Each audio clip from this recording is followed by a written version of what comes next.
আকাশছোঁয়া মূল্যবৃদ্ধির বাজারে একটা চাপা অসন্তোষ ছিলই। রাজ্য এবং কেন্দ্রীয় সরকারের কর্মীরা পেয়েছেন মহার্ঘ ভাতা, কিন্তু জোটেনি বিদ্যুৎ নিগম কর্মীদের কপালে। শনিবার এই অসন্তোষের খরাদশা কাটানোর রাজ্য বিদ্যুৎ নিগম দপ্তরের কর্মীদের এই অসন্তোষ কাটাতে ৫% মহার্ঘ ভাতা দেওয়ার সিদ্ধান্ত নেয়। এই সিদ্ধান্তের শিলমোহর দেন দপ্তরের মন্ত্রী রতনলাল নাথ। আনুষ্ঠানিক ঘোষণা দিতে সংবাদ সম্মেলনের আহ্বান করে বিদ্যুৎ নিগম। সেখানেই নয়া প্রাপ্তি যোগের খুশির খবরটি দেন মন্ত্রী রতনলাল নাথ। যে বিদ্যুৎ নিগমে প্রথম পিএসইউ খুব সম্ভব যে আজকে আমরা ডিএ অ্যানাউন্স করছি। যত কর্মচারী আছে এখানে আমাদের বিদ্যুৎ নিগমের টিপিটিএল, টিজিএল এবং টিএসসিসিএল, তাদেরকে আমরা এই সেম ডেট থেকে ১/১১/২০২৪ থেকে তাদেরকে আমরা 5% ডিএ সরকারি কর্মচারীরা যেন পাচ্ছে তাদেরকে দেওয়ার ঘোষণা আজকে করছি। এবং এটা অলরেডি আমাদের নিগমের বোর্ড আছে, বোর্ডের মিটিংয়ে ওনারা সিদ্ধান্ত নিয়েছে।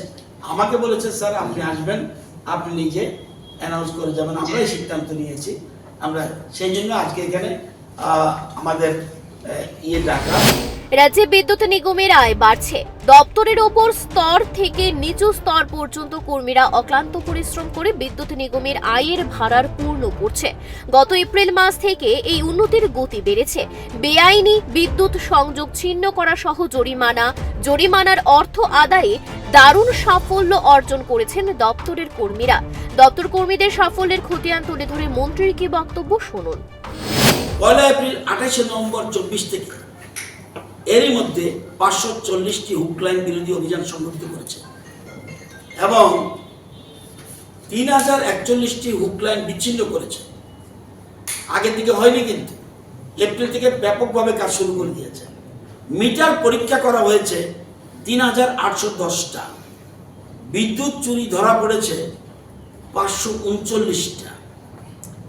মোট জরিমানা ধার্য করা হয়েছে ১,৫৬,৩২,৫৯৬ টাকা। জরিমানা কেবল করেইনি, জরিমানা আদায়ও করেছে ১,৯৮,৮৮,৮৪২ টাকা। এবং দীর্ঘদিন ধরে পড়ে থাকা যারা যেসব বকেয়া এগুলি আদায় করেছে ফ্রম এপ্রিল ১৫৩,৮৮,৬০,৬০,৬৪। মানে বিদ্যুতের একদম সবাই, ম্যানেজার, সিনিয়র ম্যানেজার, ডিজিএম থেকে শুরু করে আরো যারা আছে নিচের দিকে, লাইনম্যান থেকে আরম্ভ করে সবাই কিন্তু এরকমভাবে কাজ করছে। বিদ্যুৎ নিগমের মাসিক আদায়ের পরিমাণ সমানতালে বৃদ্ধি পেয়েছে বলে জানিয়েছেন মন্ত্রী রতনলাল নাথ। মন্ত্রী তথ্য দিয়ে জানিয়েছেন, গত কয়েক মাস আগেও প্রতি মাসে বিদ্যুৎ দপ্তরের বিল সংগ্রহের পরিমাণ ছিল গড়ে ৪০ থেকে ৪২ কোটি টাকা। চলতি নভেম্বর মাসে এই সংগ্রহের পরিমাণ বৃদ্ধি পেয়ে দাঁড়িয়েছে ৮৪ কোটি টাকা। এপ্রিলের আগে আমাদের মাসে এই বিল কালেকশনে আসতো সবকিছু মিলিয়ে ৩৯, ৪০, ৪১, ৪২ কোটি। আজকে এই মাসে এসছে ৮৪ কোটি।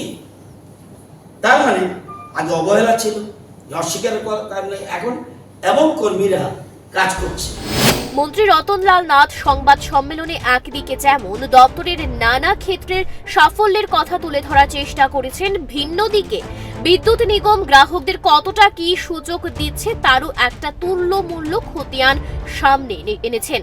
মন্ত্রীর দাবি, রাজ্য বিদ্যুৎ নিগম রাজ্যের বেশিরভাগ গ্রাহকদেরই ভর্তুকিতে বিদ্যুৎ সরবরাহ করছে। তার দাবি, নিগমের প্রতি ইউনিট বিদ্যুৎ উৎপাদন খরচ হয় ৭ টাকা ৫৬ পয়সা। মোট ৪টি স্ল্যাবে দেওয়া হচ্ছে ভর্তুকি। 0 থেকে ৩০ ইউনিট যারা, তাদেরকে আমরা ৩ টাকা ৭৯ পয়সা দিয়ে আমরা বিদ্যুৎ দিই, কিন্তু আমাদের উৎপাদন খরচ ৬০ টাকা ৫৬ পয়সা। এবার 0 থেকে ৫০ পয়সা যাদের 0 থেকে ৫০ ইউনিট পর্যন্ত, তাদেরকে ভর্তুকি দিয়ে আমরা ৪ টাকা ৭১ পয়সায় দিই। এবার ৫১ থেকে ১৫০ যারা ইউনিট ব্যবহার করে তাদেরকেও ভর্তুকি দিয়ে আমরা সেখানে দিয়ে আমরা তাদেরকে দিয়ে দেই ইউনিটের মূল্য পড়ে 6 টাকা 26 পয়সা। রাজধানী শহরের গুরুত্বপূর্ণ অংশগুলিতে অগ্রাধিকারের ভিত্তিতে আন্ডারগ্রাউন্ড ক্যাবেল সম্প্রসারণের কাজ শুরু করতে যাচ্ছে বিদ্যুৎ নিগম। ধীরে ধীরে এর পরিধি বিস্তৃত করা হবে, জানালেন মন্ত্রী রতন লাল নাথ। খুব গুরুত্বপূর্ণ, যেমন জিবি হসপিটাল এলাকা, হাইকোর্ট এলাকা, আইলেস হাসপাতাল এলাকা এবং বিজনেস এরিয়াতে, ইন্ডাস্ট্রিয়াল এরিয়া, এইসব মার্কেট এরিয়া যেখানে প্রয়োজন সেই জায়গাকে আমরা প্রেফারেন্স দিচ্ছি। তো আমরা ইলেকট্রিক্যাল ডিভিশন 1-এর আওতাধীন 21 কিলোমিটার আন্ডারগ্রাউন্ড কেবল অলরেডি বসানোর কাজের জন্য প্ল্যান করেছি। ডিভিশন 2 এটা আমরা 24.3 কিলোমিটার মানে 24 কিলোমিটার আমরা ডিভিশন 2 বসানোর পরিকল্পনা রয়েছে এবং ক্যাপিটাল কমপ্লেক্স ডিভিশনের অধীনে এটা দুটো 1 এবং 2 এবং একটাতে বলছি 21 কিলোমিটার, আরেকটা বলছি 24 কিলোমিটার।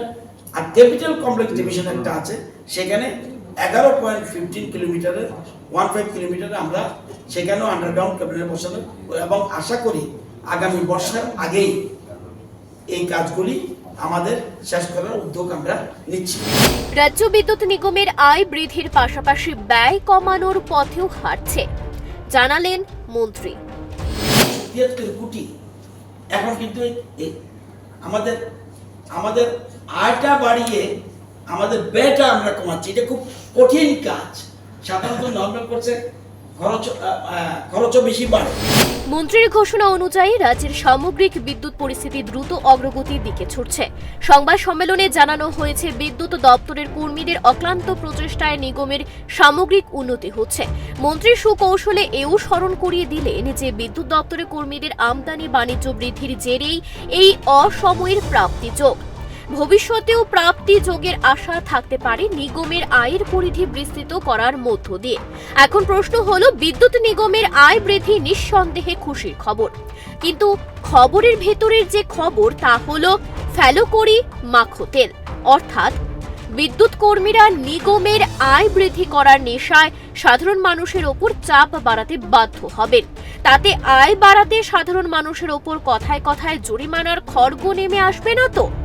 চোরেদের ক্ষেত্রে জরিমানা হলে তা নিয়ে কোনো কথা থাকার বিষয়ই নেই। আর তার অন্যথা হয়ে যদি সাধারণ পরিবারগুলির ওপর অতিরিক্ত অর্থ চাপিয়ে দিয়ে আয় বৃদ্ধির চাপ সরাসরি চাপানো হবে না তো? আশঙ্কা কিন্তু থেকেই যাচ্ছে, বাকিটা বলবে সময়ই। Bureau report, Times 24।